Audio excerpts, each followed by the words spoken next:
সাধারণকালের প্রথম সপ্তাহ, প্রথম শুক্রবার। প্রথম পাঠ সামুয়েলের প্রথম গ্রন্থ, ৮ অধ্যায়, পদ সংখ্যা ৪ থেকে ৭ এবং ১০ থেকে ২২। সামুয়েলের কথা উপেক্ষা করে ইসরায়েলীয়রা চাইল একজনকে তাদের রাজা করা হোক। একদিন ইসরায়েলের প্রবীণেরা সবাই মিলে রামানগরে এসে সামুয়েলের সঙ্গে দেখা করলেন। তারা তাকে বললেন, আপনার তো এখন বেশ বয়স হয়েছে, আর আপনার ছেলেরা তো আপনার দেখানো পথে চলছেও না। তাই আপনি বরং এখন আমাদের শাসক হওয়ার জন্যে একজনকে আমাদের রাজা করে দিন। অন্যান্য জাতির মধ্যে তো তেমন ব্যবস্থাই আছে। আমাদের শাসক হওয়ার জন্যে একজনকে আমাদের রাজা করে দিন। তারা এই যে কথা বলছেন তা সামুয়েলের মোটেই ভালো লাগলো না। তাই তিনি ভগবানকে ডাকতে লাগলেন। কিন্তু ভগবান সামুয়েলকে বললেন, লোকেরা তোমাকে এখন যা কিছু বলছে সব ব্যাপারে তাদের ইচ্ছাই মেনে নাও। আসলে তারা যে তোমাকে অগ্রাহ্য করছে তা নয়, অগ্রাহ্য করছে আমাকেই। তারা চাইছে না আমি আর তাদের ওপর রাজা হয়ে থাকি।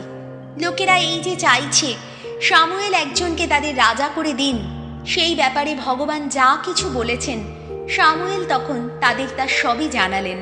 তিনি বললেন, যে রাজা তোমাদের ওপর রাজত্ব করবে তার শাসন ধারা হবে এই: তোমাদের ছেলেদের নিয়ে গিয়ে সে নিজের সারথি ও অশ্বারোহী হিসাবে তাদের নিযুক্ত করবে, কিংবা তাদের কাজ হবে দৌড়ে দৌড়ে রাজার রথের আগে আগে যাওয়া। তাদের সে ১০০০ বা ৫০ জনের দলের প্রধান হিসাবে নিযুক্ত করবে।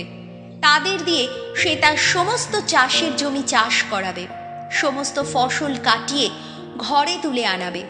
যুদ্ধের জন্যে তার অস্ত্রশস্ত্র বা রথের জন্যে যত সাজ সরঞ্জাম সবই তৈরি করাবে। তোমাদের মেয়েদের নিয়ে গিয়ে গন্ধদ্রব্য তৈরির কাজে তাদের লাগাবে। তাদের দিয়ে রান্নাঘরের কাজ করাবে, রুটি সেঁকাবে। তোমাদের সবচেয়ে ভালো চাষের জমি, আঙুর ক্ষেত আর জলপাই গাছের বাগান দখল করে নিয়ে সে নিজের কর্মচারীদের দিয়ে দেবে। তোমাদের যত শস্য ও আঙুর ফসলের ১০ ভাগের ১ ভাগ আদায় করে নিয়ে সে নিজের যত কঞ্চুকি আর কর্মচারীকে দিয়ে দেবে। তোমাদের যত দাস দাসী, যত সেরা গবাদি পশু আর গাধা ধরে নিয়ে এসে সে নিজের কাজকর্মে তাদের লাগাবে। তোমাদের ভেড়া ছাগলের ১০ ভাগের ১ ভাগ সে নিজের জন্য রেখে দেবে।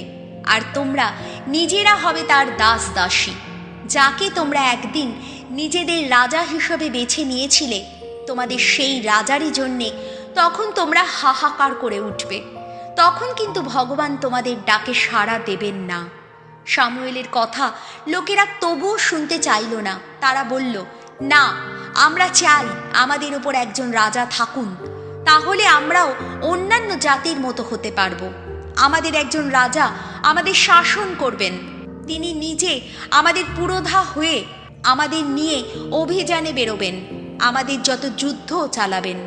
লোকেদের এইসব কথা শুনে সামুয়েল সবই ভগবানকে জানালেন। তখন ভগবান সামুয়েলকে বললেন, ওদের ইচ্ছা বরং মেনেই নাও, একজনকে ওদের রাজা করে দাও। এই হলো প্রভুর বাণী। শাম সঙ্গীত ধুয়ো। হে ভগবান, চিরদিন আমি গেয়ে যাব তোমার করুণা গাথা।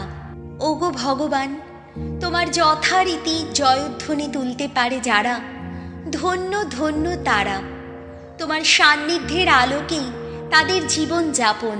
তোমার নামটি জপ করে আনন্দিত থাকে তারা সারা দিন ধরে। তোমার ধর্মময়তার কথা ভেবে উদ্দীপিত হয়ে ওঠে তাদের অন্তর। ধুয়ো। হে ভগবান, চিরদিন আমি গেয়ে যাব তোমার করুণা গাথা।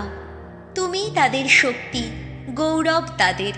ওগো, তোমার দয়া পেয়েই আমাদের ক্ষমতার বিকাশ।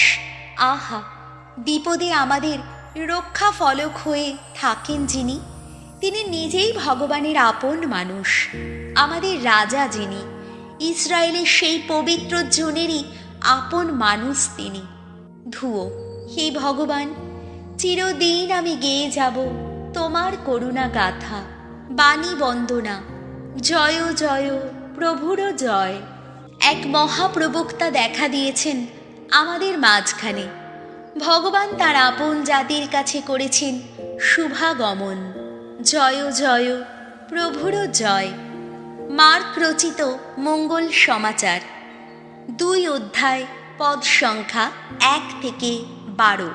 একজন পক্ষাঘাতগ্রস্ত লোককে সারিয়ে তুলে যিশু প্রমাণ করলেন যে মানুষের পাপ ক্ষমা করার অধিকার তাঁর আছে।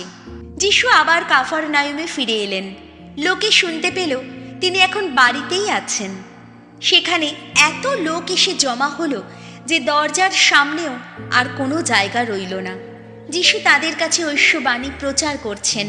সেই সময় একদল লোক সেখানে এসে উপস্থিত হলো। তারা একজন পক্ষাঘাতগ্রস্ত মানুষকে তার কাছে নিয়ে আসছিল।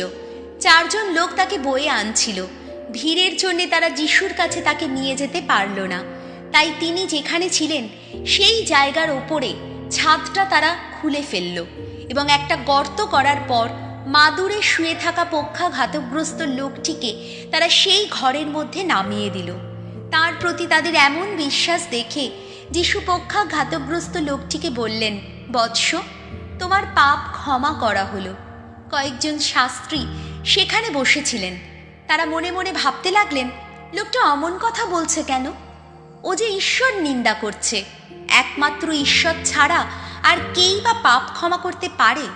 তারা যে মনে মনে এসব কথা চিন্তা করছেন, যিশুর তা বুঝতে একটুও দেরি হলো না। তাই তিনি তাদের বললেন, আপনারা মনে মনে ওসব কথা ভাবছেন কেন? এই পক্ষাঘাতগ্রস্ত লোকটিকে কোনটা বলা সহজ? তোমার পাপ ক্ষমা করা হলো, না ওঠো, তোমার মাদুর তুলে নাও আর হেঁটে বেড়াও? বেশ, পৃথিবীতে পাপ ক্ষমা করার অধিকার যে মানব পুত্রের আছে, আপনারা যাতে তা বুঝতে পারেন, তিনি তখন পক্ষাঘাতগ্রস্ত লোকটিকে বললেন, আমি তোমাকে বলছি, ওঠো, তোমার মাদুর তুলে নাও আর ঘরে যাও। সে উঠে দাঁড়ালো আর তখনই সকলের সামনে মাদুর তুলে নিয়ে সেখান থেকে চলে গেল। তা দেখে উপস্থিত সকলে স্তম্ভিত হলো এবং ঈশ্বরের বন্দনা করতে লাগলো। এই রকম কোনো কিছুই আমরা কখনো দেখিনি। এই হলো প্রভু যিশুর মঙ্গল সমাচার।